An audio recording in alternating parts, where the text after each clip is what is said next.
Bhagavate Vasudevaya. Om Namo Bhagavate Vasudevaya. All together, please. Om Jnana Timirandasya Ganandana Savakaya Chakshurun Militam Yena Tasmai Shri Gurave Namaha Shri Chaitanya Manobhistam Sabitam Yena Bhutale Swayam Rupa Kadamayam Dadati Swapatantikam Vandeham Shri Guru Shri Yukta Padakamalam Shri Gurun Vaishnavamscha Shri Rupam Sagrajatam Sahagana Raganatam Vitam Tam Sajivam Sadvaitam Sadvadutam Prijana Sahitam Krishna Chaitanya Devam Shri Radha Krishna Padam Sahagana Lalita Shri Vishakam Vitamscha He Krishna Karana Sindhu Dina Bandhu Jagatpate Gopesha Gopika Kanta Radha Kanta Namostate Tapcha Kanchana Gaurange Radhe Vrindavanishwari Prishavana Sudadevi Pranamami Hari Priye Vanchakalpatarubhyascha Kripa Sindhu Bevacha Patitanam Pavnebhyo Vaishnavebhyo Namo Namaha Shri Krishna Chaitanya Prabhu Nityananda Shri Advaita Gadadhar Shivasadi Gaur Bhakta Vrinda Hare Krishna Krishna Krishna Hare Hare Hare Ram Ram Ram Hare Hare. So, reading from Srimad Bhagavad Gita as it is, translation and commentary Srila Prabhupada, chapter 8, Attaining the Supreme, Taraka Brahma. So, Parvati Mataji asked me to do 3 verses today, 18, 19 and 20.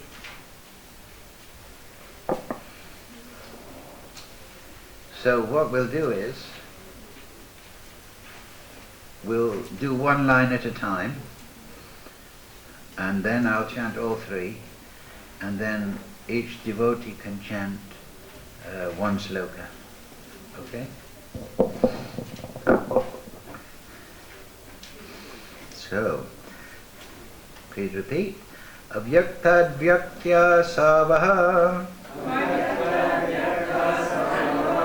pravanti ahar agame Vyakri agame praliyante Tetrayvya vyakta samjana Yake Bhuta grama sa evayam Bhuta bhuta praliyate Yatri agame vasapatha Pravati ahar agame Parastasmad tu bhavonyo Vyakto vyaktat sanatana Yasa sarveshu bhuteshu Nasyatsu na vinashyati. Okay. Somebody like to chant? No, the number 18 first. Avyakta. Avyaktad.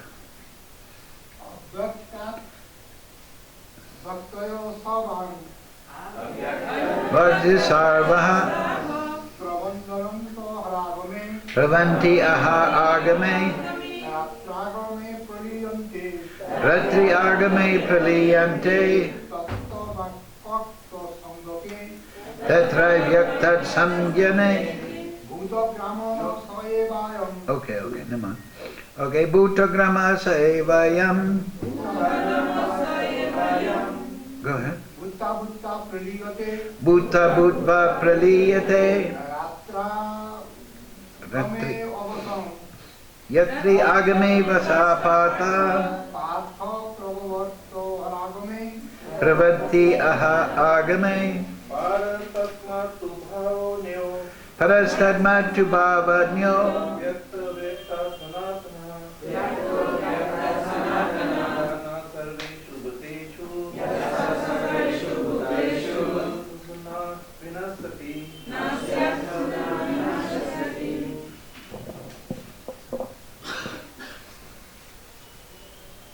Don't worry about getting it wrong.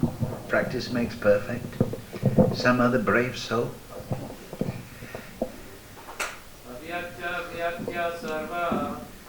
Vyakta vyakta sarvaha pravanti aha agame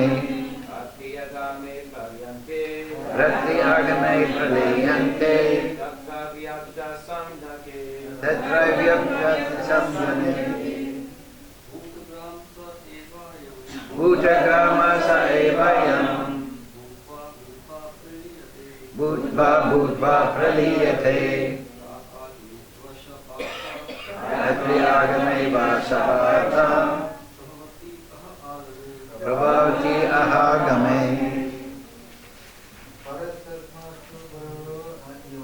Parastasmad bhava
Okay. So, please repeat. Vyaktad, from the unmanifest. Vyaktaha. Yeah, vyaktaha. Living entities. Sarvaha, all. Pravanti, become manifest. Aha, agame. At the beginning of the day. Yatri agame. At the fall of night. Praliyante. Are annihilated. Tatra. Into that. Eva. Certainly. Avyakta. The unmanifest. Samgyanke. Which is called. So, the verse. At the beginning of Brahma's day, all living entities become manifest from the unmanifest state. And thereafter, when the night falls, they are merged in the unmanifest again. Please repeat. At the beginning of Brahma's day, all living entities become manifest from the unmanifest state. And thereafter, when the night falls, they are merged into the unmanifest again. So next verse, please repeat. Bhutagramaha, the aggregate of all living entities. Saha, these. Eva, certainly. Ayam, this, Bhutva Bhutva, repeatedly taking birth, Praliyate, is annihilated, Ratri, of night, Agame, on the arrival, Avasa, automatically, Partha, O son of Pritha, Pravavati, is manifest, Aha, of daytime, Agame, on the arrival. So the verse, again and again when Brahma's day arrives, all living entities come into being, and with the arrival of Brahma's night, they are helplessly annihilated. Again and again, when Brahma's day arrives, all living entities come into being, and with the arrival of Brahma's night, they are helplessly annihilated. So number verse 20, please repeat. Paraha, transcendental, tasmat, to that, to, but, bhavaha, nature, ayaha, another, avyaktaha, unmanifest, avyaktat, to the unmanifest, sanatana, eternal, yaha saha, that which, sarveshu, all, bhuteshu, manifestation, nashyasu, being annihilated, na, never, vinashyati, is annihilated. So, translation, yet there is another unmanifest nature. Oh, sorry, we haven't done the purport to number 19. Yes, so I'll just read Shloka 19 again and then read the purport. Again and again when Brahma's day arrives, all living entities come into being, and with the arrival of Brahma's night, they are helplessly annihilated. Purport. The less intelligent who try to remain within this material world may be elevated to higher planets, and then again must come down to this planet Earth. During the daytime of Brahma, they can exhibit their activities on higher and lower planets within this material world. But at the coming of Brahma's night, they are all annihilated. In the day they receive various bodies for material activities, and at night they no longer have bodies, but remain compact in the body of Vishnu. Then again they are manifest at the arrival of Brahma's day. Bhutva Bhutva Praliyate. During the day they become manifest, and at night they are annihilated again. Ultimately, when Brahma's life is finished, they are all annihilated and remain unmanifest for millions and millions of years. And when Brahma is born again into another millennium, they are again manifest. In this way, they are captivated by the spell of the material world. But those intelligent persons who take to Krishna consciousness use the human life fully in the devotional service of the Lord, chanting Hare Krishna, Krishna Krishna, Hare Hare, Hare Ram, Ram Ram, Hare Hare. Thus they transfer themselves, even in this life, to the spiritual planet of Krishna, and become eternally blissful there, not being subject to such rebirths. So now we'll do the, we've done the verse, yes, no, we'll do, yes, so we'll repeat the individual words for verse 20 now. Please repeat.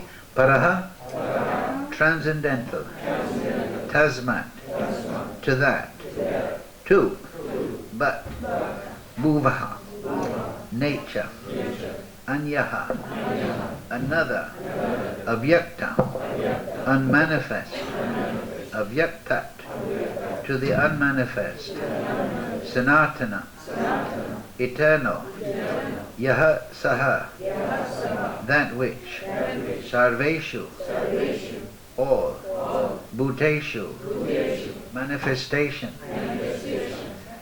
Nashyasu, being annihilated, Na, never, Vinashyati, is annihilated. Translation, Srila Prabhupada. Yet there is another unmanifest nature which is eternal and is transcendental to this manifested and unmanifested matter. It is supreme and is never annihilated. When all in this world is annihilated, that part remains as it is. Purport. Krishna's superior spiritual energy is transcendental and eternal. It is beyond... Oh, sorry. You report the verse now.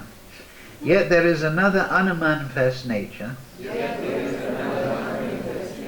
which is eternal and is transcendental to this manifested and unmanifested matter.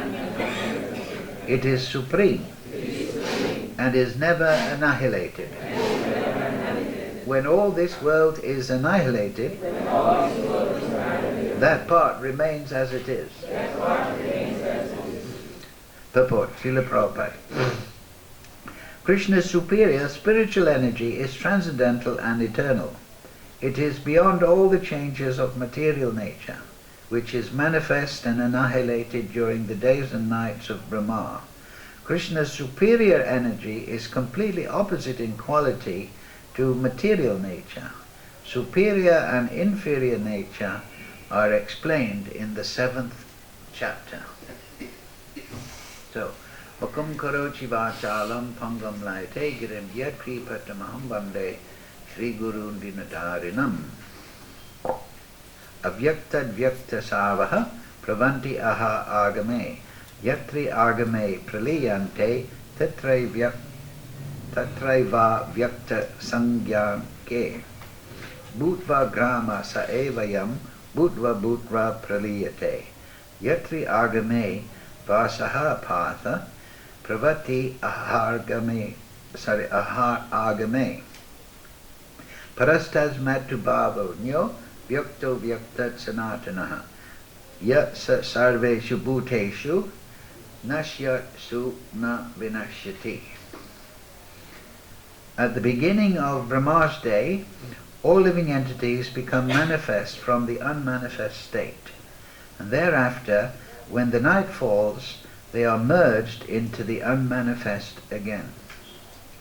Again and again, when Brahma's day arrives, all living entities come into being, and with the arrival of Brahma's night, they are helplessly annihilated. Yet, there is another unmanifest nature which is eternal and is transcendental to this manifested and unmanifested matter. It is supreme and is never annihilated. When all in this world is annihilated, that part remains as it is. So, in this section of the Gita, there's a lot of information, very fascinating, and I wish Parvati Mataji had told me earlier so that I could have studied up in more detail. However, the point of it all is to Jnana Vairagya Yuktaye, that by knowledge, Vairag, detachment arises. So the particular aspect of knowledge... Sorry? Can you put it a little closer to your mouth? Or maybe turn the volume up a bit. You can't hear. Turn the volume up 5 points out of 100.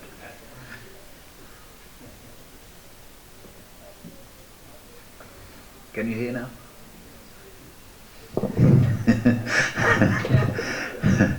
Okay, Ah, that's better. If the mic's too close, it's uncomfortable. So, the point is that the knowledge here is describing that the material world is temporary, and that all the living entities, they go through the transformation of birth and death endlessly. Yet, like we see in verse 20, there is an eternal nature beyond this world. So obviously,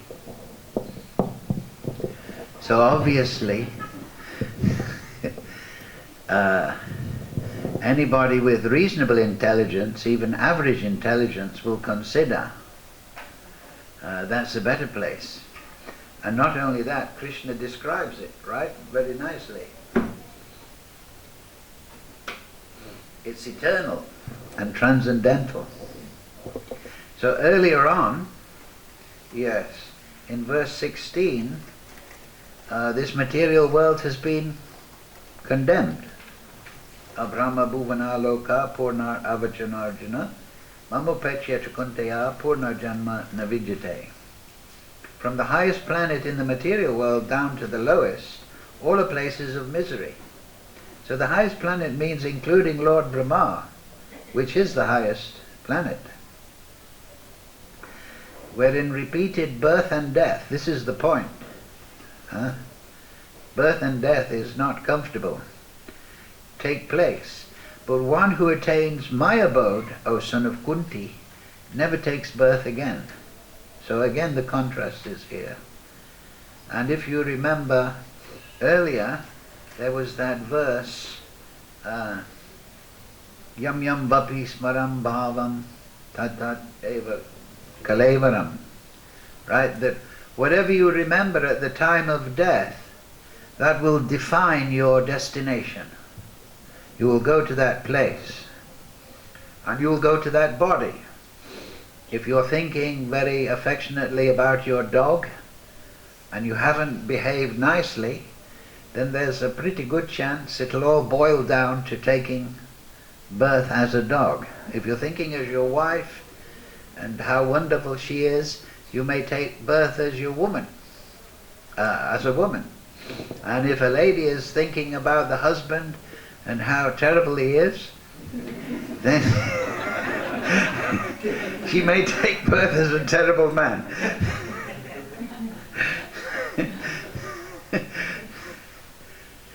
So of course you're all learned devotees, so you know this principle.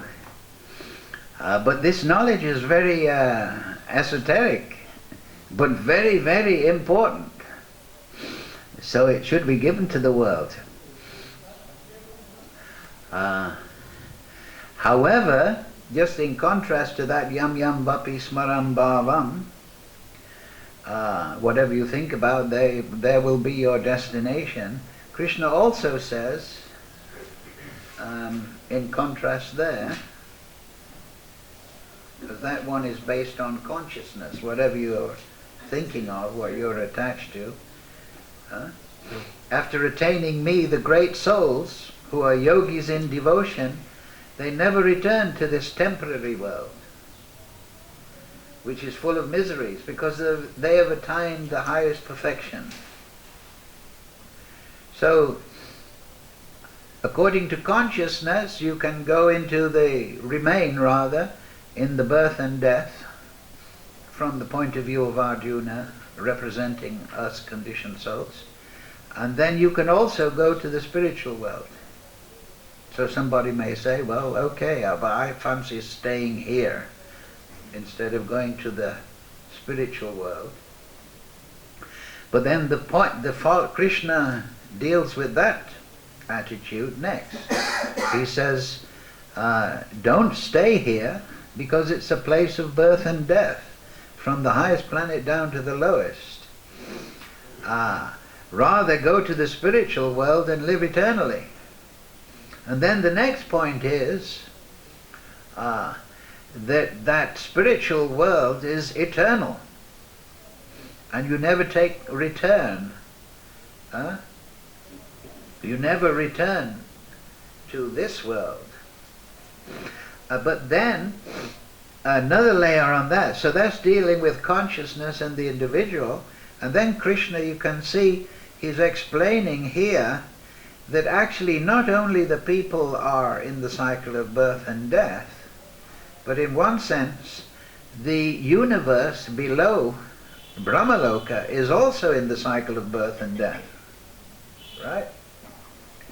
So you can think of it in terms of the soul, consciousness. Krishna is contrasting material and spiritual. Then he's talking about the quality of this. You can think of that as like a bodily thing. In the material world you're going to suffer adidevic, adibhotic, adhyatmic misery. Those three. I see people are nodding. Adidevic means from the natural condition. Just like in the summer it's very hot, in January very cold, and then there may be hurricanes or typhoons, whatever. The material nature, adidevic, will trouble you. And then adibhutic means other living entities will trouble you. The dogs in the street, the monkeys, they may bite you, or the monkeys may steal your bead bag or whatever. That's nothing compared to what, if you're in the middle of a war zone, right? So many living entities. Not only that, what to speak of big living entities, relatively big, mosquitoes, right? And then you go smaller than that, other little living entities, germs, right? Typhoid, different viruses, pneumonia. I think if you live in India, you know a whole range of them.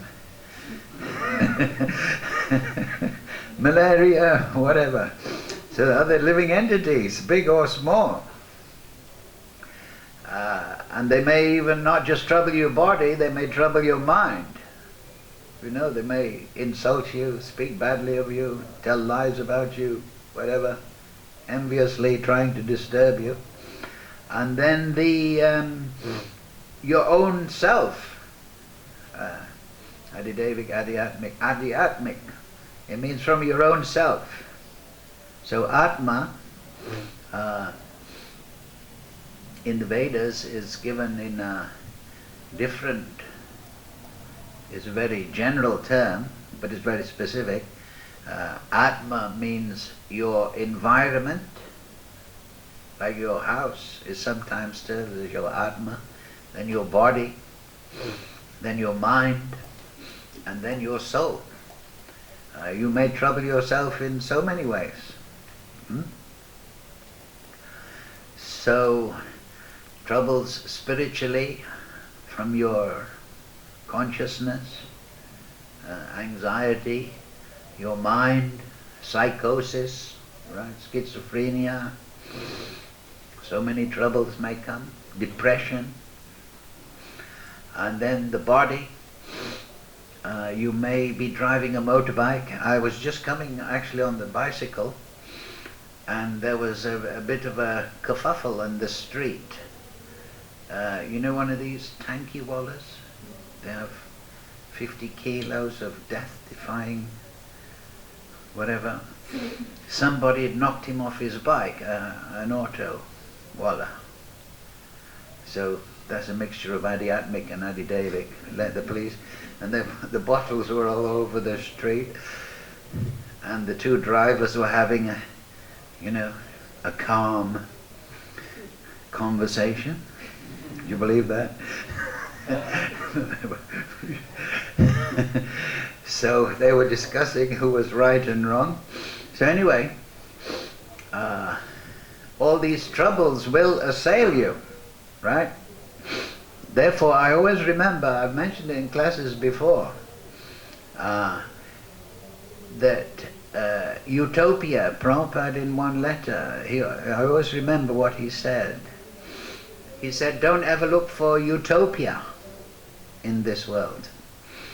And also, then I looked it up in the dictionary, and also utopia means like a perfect material society, Plato and this and that. But also in the Greek, utopia also means nowhere. So utopia, a perfect material society is nowhere. It's very, because of Plato and those guys, they were big philosophers, so they understood. But those material philosophies like communism, right, it's fallen by the wayside largely, like Marxism, right? We're going to make a perfect society, get rid of religion, even Mr. Hitler, get rid of these people, the gypsies, the this, the that, and anyone that disagrees, and we'll breed, the Aryan race on the bodily platform. So they tried to make utopia, and of course the politicians, they always present themselves, I will bring change, perfection, you will all be happy, you will all be like Hollywood stars. Hollywoodism, right? Hollywood, the world, I read that in a newspaper, Hollywoodism. It's a very astute observation. The world according to Hollywood. Because everyone is reading, watching television, movies, also television. The world according to Hollywood. What's the world according to Hollywood? All the Germans are Nazis and nasty, and this and that, and we could live on other planets and whatever. And all the value structures that are built into Hollywoodism, we're evolving, so on and so forth. So this search for perfection is very understandable. We are Satchidananda Vigraha. But we're in an asat condition. Sat means eternal, but we're in a changing situation. Asat, temporary, flux. This material world is always in flux, as Krishna describes. So we want Sat because we are eternal, right? We don't want a cycle of birth and death. Now it's an interesting point at this, to consider at this point, Sat also means existence. So in the material world, because of dualistic people think that Asat or non-existence is the alternative, that there is existence and then there's non-existence. So they consider that we're living and then we will die. We'll enter the void. We'll enter non-existence. But if you consider it, non-existence by definition doesn't exist. You understand? Right? By definition, the void doesn't exist. Nothing doesn't exist. Nothingness doesn't exist. You see the point? But because we can only conceive of existing things, we turn the void or nothing into nothingness. Something. You understand? So therefore with this thinking, these atheistic material scientists are saying there's nothing, and from nothing everything came. Right? But that means nothing was existing to produce something, right? But nothing doesn't exist, so it can't transform into everything. Do you see the point? So actually the opposite of existence is transforming, whereas Sat means eternal, non-transforming existence, but Asat means transforming, flux existence. You can push non-existence to the side. And even then you can defeat these materialistic scientists, if you remember, in one simple way. They say God is nothing, right? But then they say everything came from nothing. So that means, right, you see the idea, if God is nothing, doesn't exist, and everything came from nothing, that means everything came from God. You see the point? Oh, God is nothing, He doesn't exist. Everything came from non-existence and nothing, therefore everything came from God. So they're really theistic. Right? It's just that atheist means against God, actually. So it's a kind of admission that God exists. Because if God doesn't exist, how you can be against Him? Right? You can't be against the void because it's not there. I don't believe in the void. Well, that's correct. Anyway, that's another point. But so, we are Sat, Satchitananda Vigraha. Krishna is Satchitananda Vigraha. So we want a permanent situation. We don't want an existence that is temporary. And then we are Chit. What does Chit mean? It means knowledge, but also, Prabhupada also, and it's correct of course, means cognizance. Chit means that the soul naturally sees things correctly. You know, like when you recognize a friend, you say, oh, I know you. So cognizance means to see things correctly. But Achit means to see things incorrectly. Maya Shakti. Maya means that which is not. So in the material situation, we are not seeing things correctly. We're in illusion. So Chit means, please don't be a distraction. So Maya Shakti means that which is not, that which is distracting us from real knowledge, you see. So we desire real knowledge, you understand? But we don't have it. So therefore there's universities and schools, right? They're not going to university and school in Golok Vrindavan, as far as it's reported. I haven't read about that. Why? Because everybody knows everything. It's very hard, but it's actually easy to understand. In this world, we're always in illusion. Friends and enemies, what shall I do? Anxiety. We make mistakes. We drive our motorbike into the auto and the balls go rolling all over the place. We make mistakes in perception and understanding. But we don't want that, right? Of course, people take intoxications, but that's because they're bored with their perception and they want relief, right? It's holy, everyone. Oh, let's take some bone. But that's a different thing. They want to change their illusion.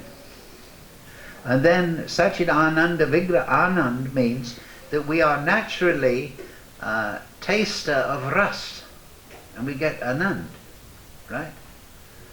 Friendship, conjugal, parental, servitude. We like to taste these rasas. Laughter, astonishment, chivalry, compassion, anger, dread, ghastliness. These are the secondary rasas, 7. So ghastliness, well, just like the accident. You know, there was nobody chewed up in the road, but when you see an accident, everyone, oh my God, there's his head and there's the body. So that's ghastliness. So anyway, people want to take these rasas, and then they feel some anand, some stimulus. But we don't want the ghastliness of the material world. I remember reading Mahabharata, and it was explained that so many people were slaughtered in the Mahabharata, and so many elephants and dead animals, that they were forming rivers. The blood was so much that there was like rivers of blood. And in a river, sometimes you get logs, wooden logs. So in the river there were arms and legs carried in the blood. So that's costliness. But everyone would like to say, wow, that's amazing. You know, let's have a cup of tea and watch the river. So, we want to taste Paramanand. We want to taste the bliss of the spiritual platform. We don't want the Virat Rupa in 11th chapter. It's really showing the material world. Everyone is being chewed up by the material nature. Krishna's Virat Rupa form. And then Vigraha. Vigraha means form and personality. So we want our real form and personality. We want our spiritual form, our Swarup. We want our real personality in one of the 5 primary rasas. And we all have that naturally contained within the soul. But we are having different personalities through different births, male, female, this, that, mosquito, Lord Brahma, whatever. This is not our real Vigraha, not our real, it is a temporary thing. So the living entity naturally feels uncomfortable in the material world because he has Satchidananda Vigraha, he has this inner nature, but he's experiencing Asat, Achit, Niranand, and bewilderment as to his true nature. So he's striving, and then the material philosophers and the material politicians and they come forward, I will, I'll give you change. What kind of change? But yes, it's changing from one kind of bewilderment to another kind of bewilderment, right? But don't worry, I'll do it. Let's vote. Huh? Short-changing. Yes. Prabhupada used to call it post-dated check. Vote for me and I'll give you. Give the check. Nothing came. So, this is important. This knowledge, if we understand it, like we're trying to explain, that the soul is in this condition, the natural result will be that we will become inspired. Jnana Vairagya Yuktaye. Through knowledge, Vairag will come. That means detachment from material endeavor in this context. Also Bhakti, Bhakti Devi is the mother of 2 children, Gyan and Vairag. So what does that actually mean? Gyan means knowledge in the same way that Chit, but it means not knowledge in the sense of just material facts and figures, but real Gyan means perception of the absolute truth. That is Gyan, that you actually are cognizing, seeing the absolute truth. Krishna is present in his own abode, as described here, but he's also present, all-pervading everywhere. He's not limited by material. If you have an abode in Kanyakumari, then you're not here. But Krishna is in his own abode, but he's immediately available in every aspect of the spiritual world and the material. He's not limited by material conceptions of time and space. So, once that perception is there, then one automatically gives up the lower thing. Param drisvani vatade. You automatically stop looking to the material energy and material philosophies and material politicians and leaders for satisfying this lack of Satchidananda Vigraha, your real nature. Because you're seeing the absolute truth, and so you're automatically giving up the lower thing. So that's the real understanding of Gyan. It is perception of Krishna. through bhakti. Krishna explains, what's that verse? Bhakti mam abhijananti. I am known by bhakti. Krishna is attracted to the devotion of his devotee. So, he reveals himself to his devotee. And this is also, of course, throughout the Gita. But if you understand those principles, when you read, you will find Krishna, yes. For one who remembers me with deviation, without deviation, I am easy to obtain, O son of Pritha, because of his constant engagement in devotional service. So, actually, Krishna is easy to attain. He's saying, I'm easy to attain, but only by bhakti. Not by jnana, but by yoga, not by karma. There's also another one. I was reading it. Unalloyed. Yes, as far as we were talking about Goloka, the Supreme Personality, who is greater than all, is attainable by unalloyed devotion. So Krishna is making that point. Because previously, he has given, those who are great sages, they chant Om, and they enter into Brahman, and so on. So that's okay. If you want to go to Brahmajyoti, you can do those things, chant Om, the impersonal sound, seed vibration of the Absolute Truth. But if you want to go beyond Brahman, then you have to practice unalloyed devotion. But that is not an imposition on the soul, that is the natural state. When the soul is in this asat, achit, niranand, illusory vigraha nature, understanding of himself, he doesn't see, he doesn't express pure devotion. So he takes shelter of karma, working, or knowledge, or yoga, manipulation of the body and austerity and fixing the mind on Brahman or Supersoul. But Krishna says Supreme Personality of Godhead, Purusha, the Supreme Lord.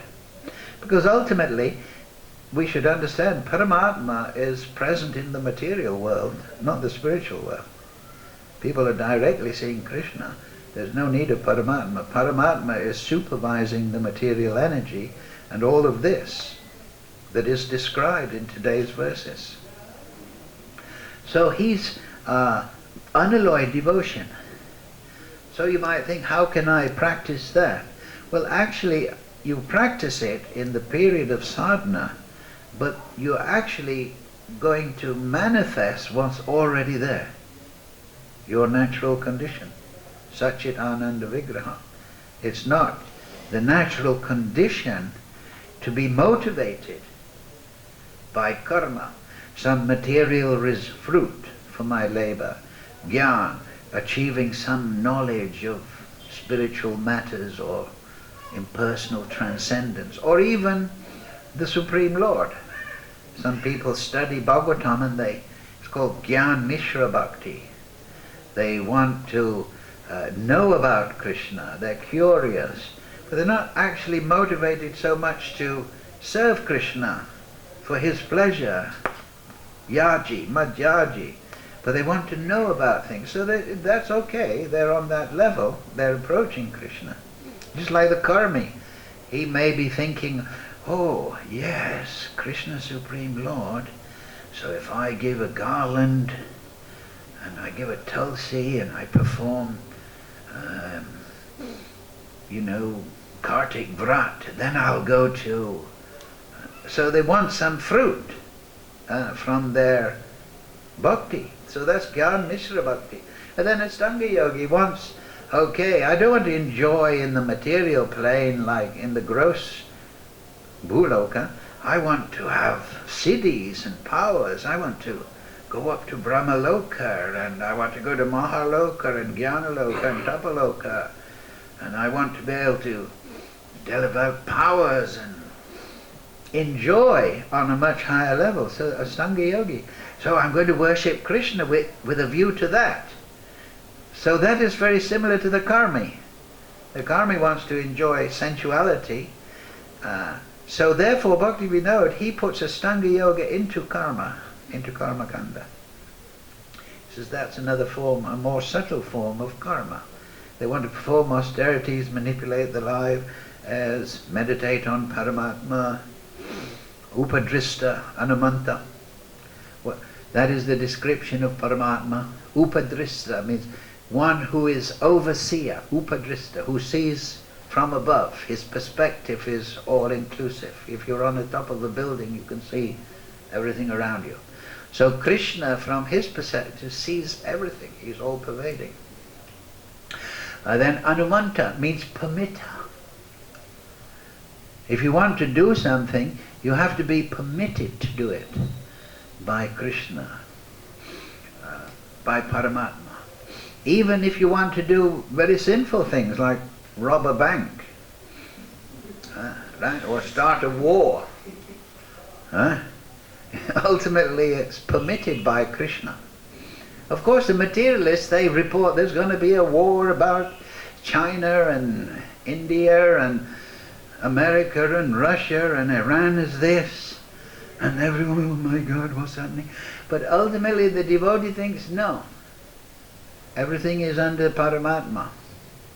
And Paramatma is supervising, not in a whimsical way, but according to karma phal, the result of activities, and the desire of the living entities also, very important. Not only their gross results, but their desire. So once we have this understanding of this contrast between spirit and matter, then naturally we will think, yes, I should go to that spiritual world. It becomes a spur. And as soon as the consciousness starts to think in that way, then we're on this path towards unalloyed bhakti that is sitting within the heart. Because we're beginning to think about that absolute truth. I'm sure you're all devotees. I'm sure you all have remembrance in the past, right? You met a devotee, or you read some book, maybe Prabhupada's book, or maybe from Sukriti. You just grew up, and when you're 18, 19, you start to think, and you're considering what is the basis of this world. So your mind goes to that spiritual understanding. Just in the same way that you can't conceive of nothing, because it's not there to conceive of, right? Unless you're a crazy scientist. So as soon as you start to think about there is some spiritual basis, sutre mani gana iva, Krishna says, right, in the Gita, that there's a thread running through the beads of the phenomenal world, the manifestation. That I'm that thread. As soon as you start to consider that, then you're on the path to spiritual inquiry. So this is what Arjuna, and of course by that, is being spurred in this way. That Arjuna, there's a contrast between matter and spirit, and today's verses are particularly about this manifestation. So I did study up, because by the grace of Parvati, I had an hour or two. So it's very interesting. First we should start about the base. See, Parvati is now manifesting from the sleeping state, like Lord Brahma. So there's different types of manifestation. The first manifestation, that's the basis, is by Lord Brahma.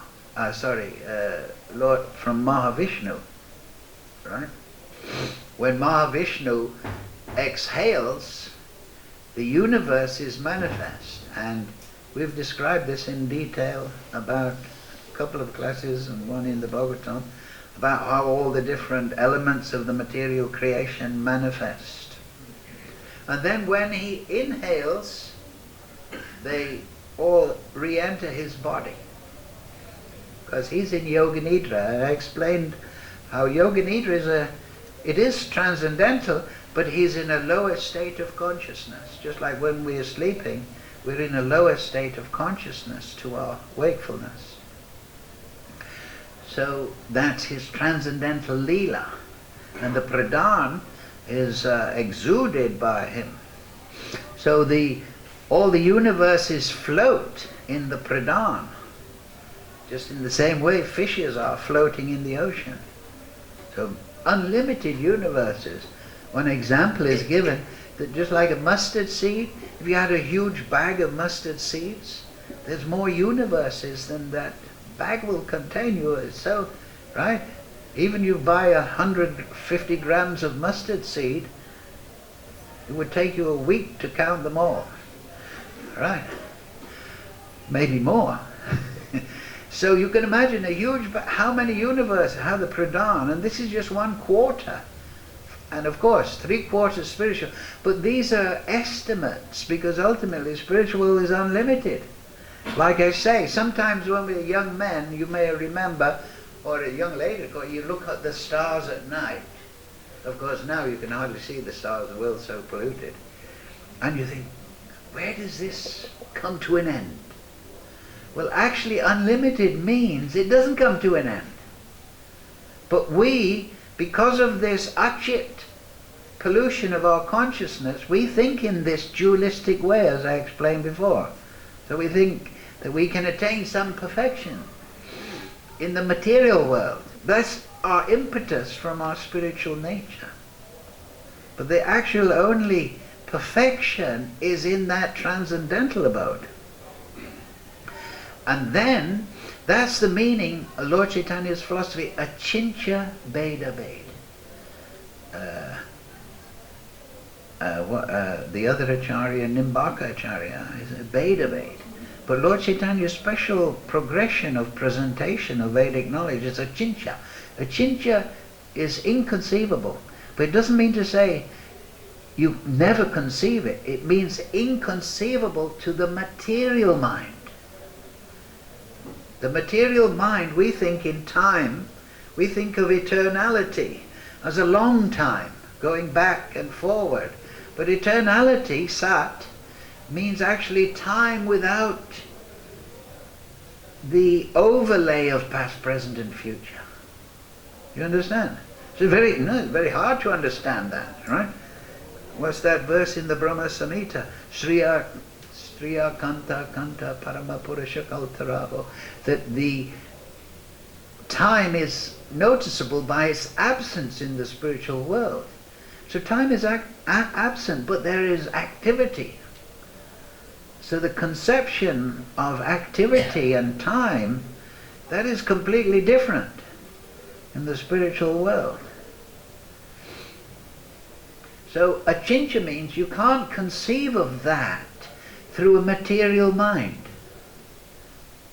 Achintya. Inconceivable to the material mind. It's conceivable to the purified soul by the grace of Krishna. You understand? So these great sages, great acharyas, and they are actually on this platform where they conceive in terms of spiritual consciousness without the overlay of achit. So this this description of 3/4 and 1/4 is just to guide us in our understanding that this material manifestation that is pulsed in and out as Lord Vishnu breathes is just the small. It's a cloud. It's like the Pradhan is in the corner and there's unlimited. But that is conceivable. Unlimited is conceivable to the purified consciousness by the grace of Krishna. In Vedanta Sutra, it explains condition Mokshakama, Mokshakanda, that in the spiritual world, the soul sees through Krishna. hears through Krishna, tastes through Krishna. So practically he is on the same platform of Krishna in terms of consciousness and potency. But what Krishna keeps within himself is the ability to manifest creation in an unlimited fashion. That is a special distinction. So the living entities described in the Vedas, they become practically, even though we're tiny, they become so empowered by Krishna in the transcendental abode that they are equivalent to Krishna in the sense, because Krishna wants them to reciprocate as his friends and lovers, parents. So the difference of unlimited Krishna and the minute soul has to be cancelled. You understand? By the empowerment of Krishna. If you're just a tiny little speck, how are you ever going to conceive of yourself as the parent of Krishna, protecting Krishna and instructing Krishna in the spiritual world, in Golok? How are you ever going to do that? So you're actually on this incredible platform. But it is inconceivable, it is incredible to the materialist, inconceivable to the materialist. But it becomes the realization of the devotee through bhakti. So when you think about these things as described by the great acharyas, then you become amazed. So we should always remember that. What is there by our birthright and what is available through bhakti process, by chanting Hare Krishna, Krishna Krishna, Hare Hare, Hare Ram, Ram Hare Hare. So that transcendental 3/4, if you like, but here described in today is just for our understanding. Yes, not only are people going through birth and death, but the whole manifestation. So Lord Brahma, and I was doing a search in the what you may call it, in the folio, partial and devastation, and there's lots of references there, and I would recommend you to look up. And I remembered some. So it is explained the 14 planetary systems. You are aware of this?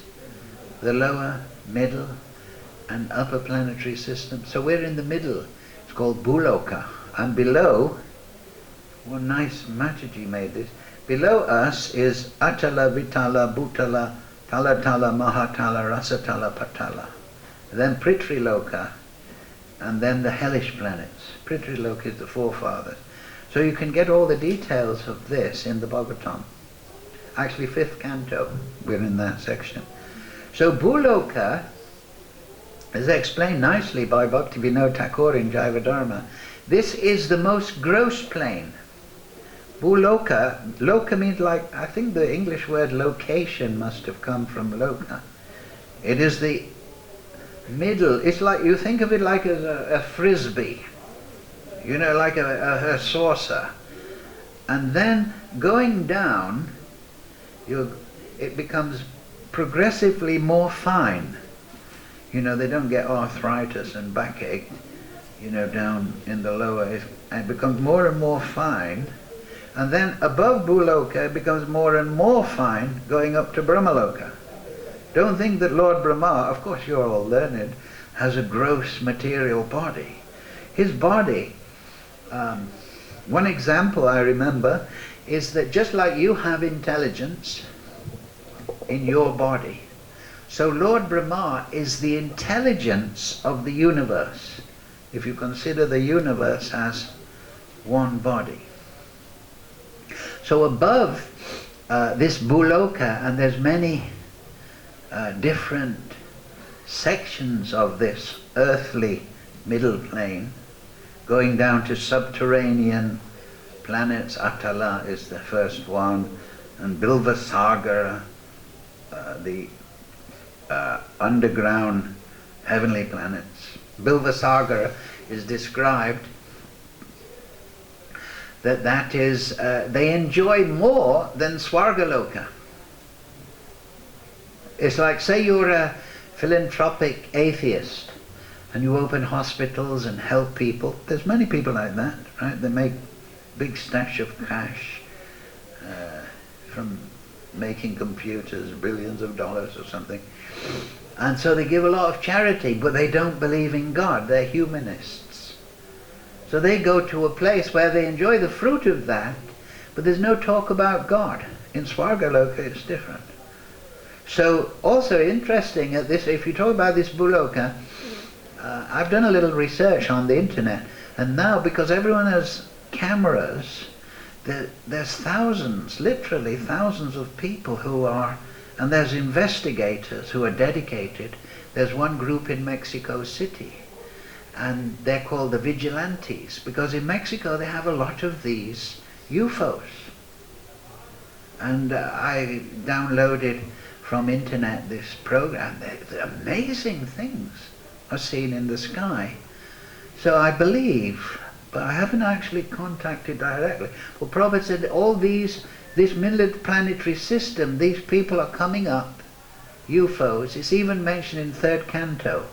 It talks about Lord Buddha in a previous kalpa. And so these are coming up to the Earth planet and manifesting, and there's all sorts of descriptions, even American people who worked in the American government about blondes and greys, big greys, reptilian type, insectoid type, so on and so forth. And there's literally thousands of people from all over the world that are saying they're contacting these people. And of course, if you read the Mahabharata, it's described about different races and so on and so forth. So of course a lot of it is misinformation, and we can't really, put our faith in that. But Prabhupada, I believe, he explained that these are coming up from lower planetary systems, and there may be even demigods in the Bhagavatam.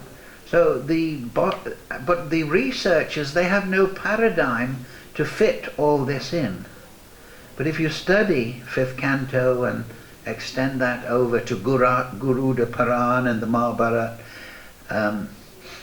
there is talk about all these different living entities, not just on the Earth planet. And I was listening to a lecture of Prabhupada this morning, and he said the foolish material scientists think that only in this material planet, this is out of all the billions of planets and systems that you see, there's only life on Earth. But because they're thinking that life should be in terms of this material body. But when we say that it's going down more fine into that, they don't have the gross bodies like this, but they have a mental body, more subtle bodies, and the grosser elements like earth and water.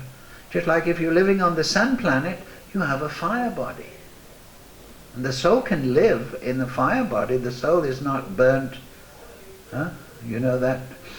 So anyway, so above Bhuloka is Bhuvarloka. When you chant Gayatri, Bhuvarloka. This is the region of the spirits. This is the region that is getting into the transit. They have no gross body. This is also described by Lord Rishabdev, Bhuvarloka. So ghosts and spirits, subtle demoniac entities, live in this region. And also, when I was doing this research, when they put a satellite or spaceship, they have got films of different living entities in space. They're living in ether.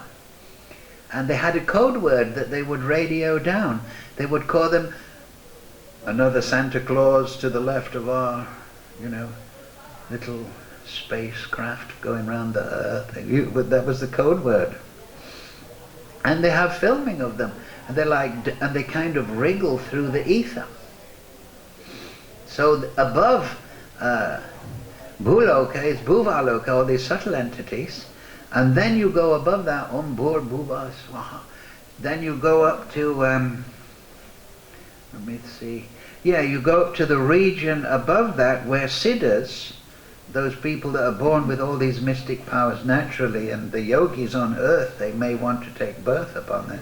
Charanas, Vidyadharas, form of demigods. Chitraketu is mentioned in the Bhagavatam, king of the Vidyadharas. So that loka above Bhuvar loka, then you get to Swargaloka. So Swargaloka is the region of Indra, Indra.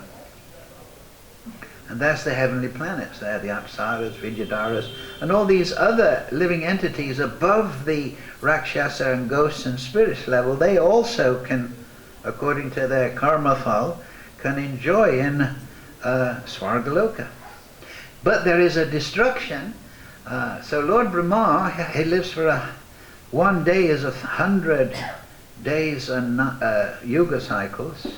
So Lord Brahma, sorry? Yes, but there is 14 Manus. They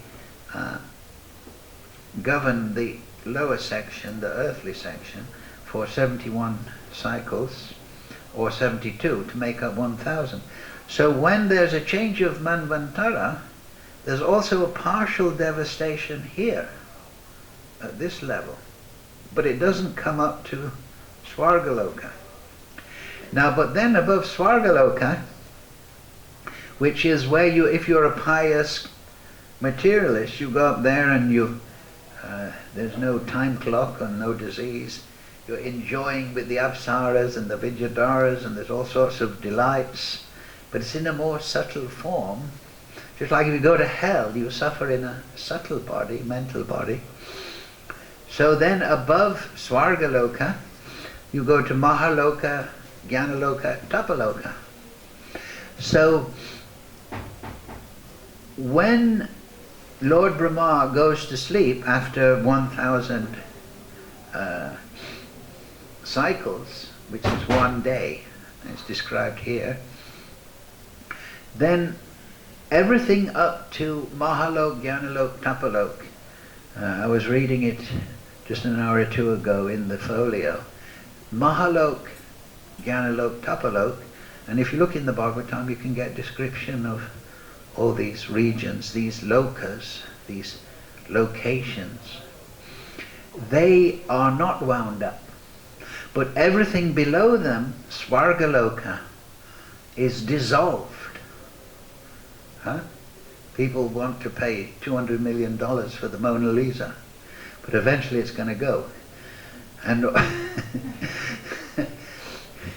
and all Beethoven's symphonies and all Jimi Hendrix's and guitar solos and all the videos of the football games, that's all going to be dissolved completely. And it all goes up into the higher regions, and the pious demigods that may be down on this section, they also go up to the Brahmaloka. And Lord Brahma goes to sleep, and the whole place becomes dissolved and goes into a sleep. This unmanifest state that was mentioned in these slokas. And then as Lord Brahma awakens from his sleep, then that whole section down there is remanifested again, along with all the living entities, according to their particular karma fal, fruits of their karma, is remanifested again. So these things, of course, are only available through the Shastra. It's very doubtful whether they went to the moon planet at all, because all the photos are faked. We don't know what they're doing, faking photos. If I go on a holiday to Kanyakumari and I bring back fake photos, you will doubt if I've been there. So anyway, all these regions are not accessible to us on this gross plane. They are expanded in time and space in different regions and different conditions of material existence. Just like we were talking about microbes. Do you think a microbe in your belly has any understanding of the way you live? Huh? Right? He just knows the temperature and the acidity, alkalinity of your stomach or your bloodstream, right? But he's wriggling around there trying to... So when people hear this, because they have no intelligence or experience or spiritual master, no grace of Krishna, they think, this is just mythology. But actually, those that are practicing sadhana have gained some grace from Krishna, realize the truth of these descriptions, even if they cannot really fully conceive of the conditions of these lives, of the life in these regions. So, but all that is destroyed after one day of Brahma. And then as Brahma passes from this world, as he dies, then this whole material universe becomes dissolved and wound back into the body of Vishnu. Just like this is described, that this lower section, Satala, Atala, Vitala, Sutala, Mahatala, Rasatala, Patala, all this is wound up, all the Bhurloka, all the Bhuvarloka, all the Swargaloka, it's all wound up into the heavenly planets. But I was just reading also in the purports, actually you did give me a lot of time to study, the ether. We would have had a 4-hour class if we would have had enough time to study. Anyway, but the ether remains, because the ether creates material dimensionality. That's the material scientists just think there's earthly things, there's water things, there's fire, and there's air. They have no conception of ether. But actually, if you do research on the internet, there is a whole body of scientists that are pressing, you must believe in the ether. You know, sometimes you read hear on documentaries, scientists say, you know. But it's not scientists say, it's some scientists say. And there are many, many different, high-level scientists we're talking that said this idea is just atoms and molecules going up to Earth. There's no ether. There is also, and these are empirical scientists, and they have all sorts of experiments to prove the existence of ether. Because everything has come from the subtlety of ether. Ether, air, water, fire, all these things have come out. But the foolish atheistic idea that they're trying to brainwash everyone into is that from the gross, the subtle grows, which is illogical. But actually from the subtle, the gross happens.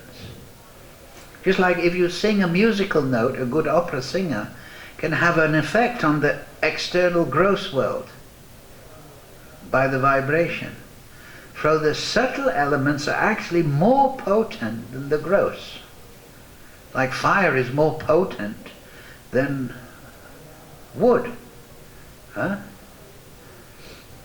So Prabhupada, I remember lectures many years ago when I was a new devotee, he was saying that this civilization is very engrossed in manipulating the fire element, electricity and fire. The yogis are manipulating the air element, pranayama and meditation. And then the higher yogis, the siddhas and the charanas, they're manipulating ether and mental elements. And they're in a more powerful position than those. So this gross platform here, where hammers, earth and water and fire, this is a very gross manipulation of the material energy. But there are beings that live on higher planes, and they manipulate the material energy from a far more fine and more potent position. But the ultimate living entity in that sphere is Lord Brahma. Just like your intelligence manipulates your body. You can read it makes you sleep, he wakes you up, and so on and so forth, guides you in your activity. So Lord Brahma, he ultimately is the intelligence of the universe. But then above him is Paramatma. And then ultimately Paramatma is bounded from Krishna. So these things are given in the Bhagavad Gita and the Bhagavatam and in the Garuda Puran, different potencies and so on and so forth, and the layout, Yamaloka. And they are to entrance us and attract us and educate us. But the real point is, is laid out here in these 3 verses. That ultimately this is a temporary manifestation for all its complexity. And it will be periodically wound up into Lord Brahma, under Lord Brahma, and then it will be remanifested again. But then the whole universe will be wound up into Lord Vishnu. But beyond that, you should be striving for the eternal. And you should be, so by this knowledge of the temporary flux nature, asat nature of the material manifestation, then your mind will automatically